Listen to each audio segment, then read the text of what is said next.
Welcome to Royal Secret. To the outside world, Queen Margrethe II of Denmark was the stoic monarch, the artist queen who modernized a 1,000-year-old throne. But to her children, especially her firstborn, Crown Prince Frederik, she was something far more intimate, a complex blend of regality, restraint, and unexpected tenderness. Born into a monarchy not quite ready for emotion, Queen Margrethe rarely wore her heart on her sleeve. Yet beneath her iconic hats and aristocratic aura, she harbored a deep desire to protect her son from the crown's harshest burdens, while quietly empowering him to rise above them. And so, in the quiet shadows of Amalienborg Palace, she began a tradition unknown to the public, bestowing secret gifts to Frederik. But these were no ordinary royal heirlooms. These were personal, symbolic, and chosen with the precision only a queen and a mother could deliver. Among the first and most precious gifts Margrethe ever gave Frederik was a private leather-bound journal, said to be embossed in gold leaf with his initials and locked with a miniature silver clasp. On the first page, in her own delicate script, she wrote, "You are not born to rule, you are born to serve.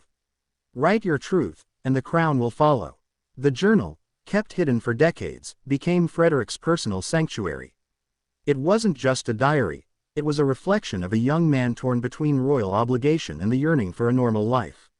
This was the era when Frederik was known as Denmark's party prince, sneaking away from palace events to live among the people. But what the public never knew was that every major decision, every heartbreak, rebellion, and breakthrough, was recorded in that journal. Later, when Frederik met Mary Donaldson at a crowded Sydney bar during the 2000 Olympics, it's believed he wrote, "There's something in her eyes. I don't know why, but I feel like I've found home." Now, enter Mary Donaldson, a lawyer's daughter from Tasmania, whose poise and presence captured the heart of Denmark's heir. Royal insiders whispered that Margrethe would never approve of a commoner, especially one without European lineage. But again, the Queen Mother defied expectations. Behind closed doors, she did not only approve, she gave Mary her first secret gift, a sapphire and pearl brooch from her own private collection, never worn in public. The brooch had belonged to Margrethe's grandmother, Queen Alexandrine, a symbol of quiet strength. The message was unmistakable. "You are one of us now, not by blood, but by spirit." Mary wore the brooch, discreetly pinned on the inside of her coat, the first time she visited Fredensborg Castle as Frederik's official partner. It wasn't just an ornament, it was her silent acceptance into royal history. Most royal mothers-in-law would welcome a future queen into the heart of court life. Not Margrethe. Just months after their engagement, she sent Frederik and Mary on an extended private retreat to a remote royal estate in Greenland. Publicly, it was a diplomatic mission. Privately, it was something far deeper. The estate, a brutalist stone lodge built during Margrethe's youth, held no court, no cameras, and no distractions. It was here that Mary and Frederik were gifted something rarely seen in royal circles, the space to become human. There were no staff, no protocols. They chopped wood, cooked together, and lived in solitude. It's said that Margrethe wanted Mary to see the raw version of Frederik, the burdened prince, the reluctant heir, the child still grieving his father's early death. And she wanted Frederik to see Mary not as a media darling, but as a woman who could endure the loneliness of a throne. One of the few people to visit during that time later said, "They came back different. Softer with each other, stronger, somehow. It was as if the silence forged them."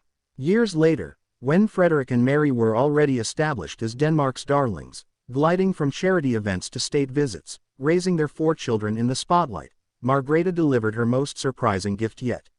It was not wrapped in gold or sealed in wax. It was a handwritten letter. The content of that letter remains largely secret, but excerpts have emerged. "You must never let the crown define your marriage. You must define the crown with your marriage. Denmark does not need perfect monarchs. It needs human ones." Sources say the letter came during a particularly difficult time, when Frederik was overwhelmed by state obligations, and Mary was facing intense scrutiny from the press over her accent, her parenting, even her wardrobe. The letter, according to insiders, became their new compass. And it didn't end with words. Margrethe enclosed a second item, a simple, hand-carved wooden cross, which had belonged to her own father, King Frederik IX. This wasn't religion, it was symbolism. Hold on to something old, to build something new. What the world rarely sees is how Margrethe's tradition of gifting continues, now directed at her grandchildren. For Princess Isabella, Margrethe gifted a vintage sketchbook filled with her own childhood drawings and paintings. For Prince Christian, it was a pocket compass engraved with the phrase, "To lead is to listen." For the twins, Princess Josephine and Prince Vincent, she commissioned a pair of matching star charts, one for the northern sky, one for the southern, so they'd never forget that, no matter where you are always under the same stars. What other secrets lie within the Danish royal vaults? What private rituals continue to shape the monarchy in silence, behind those palace doors? Didn't train her. She transformed her. That's how one palace aide described the way Queen Margrethe prepared Mary Donaldson, not just to marry into royalty, but to embody it. While the public thought Mary was being tutored in court etiquette and Danish history, a far more personal process was underway behind closed doors. A series of secret rituals, rooted in centuries of royal tradition, passed directly from queen to future queen. But these weren't staged for photographers or PR campaigns. They were deeply symbolic, and they were meant to forge not just a queen, but a woman strong enough to stand on equal footing with the crown. It began with a room. Buried in the lower wing of Amalienborg Palace, behind a heavy walnut door, is a chamber known only to the women of the Danish royal family. It's not on any tour, and it doesn't appear in any official records. Insiders call it the Closet of Queens. Within it, preserved in carefully maintained humidity-controlled cases, lie the intimate relics of queens past: corsets, coronation shoes, mourning veils, hand-stitched prayer books, and tiaras never seen in public. Margrethe brought Mary here in silence. No cameras, no stylists, just the two of them. She opened a velvet drawer, revealing a faded diary written in 1870 by Queen Louise of Hesse-Kassel, Margrethe's great-grandmother. It contained handwritten reflections on surviving court isolation, bearing royal children, and maintaining dignity in the face of betrayal. Mary was allowed to read it. But she wasn't allowed to copy a single word. Instead, she was handed a blank diary and told to start her own. This was the first step, to join the line of queens not by birth, but by testimony. Months before her royal wedding in 2004, Mary underwent a private ceremony that is spoken of only in hushed tones among palace staff. Inspired by ancient customs of royal unions, the ritual is called the draping. In it, a queen to be is blindfolded and wrapped in a vintage silk veil originally worn by Queen Ingrid, Margrethe's mother, on the eve of her own wedding. The veil represents both the weight of expectation and the protection of lineage. Mary was asked to stand still for exactly 12 minutes, one for each century of the monarchy, while Margrethe whispered to her excerpts from royal oaths and personal letters exchanged between queens during times of national crisis. The final whisper was not a line from history, but Margrethe's own words. "You are not stepping into my shadow. You are stepping into your own light." When the veil was removed, Mary reportedly wept, not out of fear, but out of the sheer gravity of what had just happened. This ceremony has never been acknowledged in public. But according to those closest to the palace, every queen consort since 1880 has passed through it. For all the hidden treasures and secret rituals gifted by Queen Margrethe to her son and daughter-in-law, one gift came back to her. And it broke every rule of royal formality.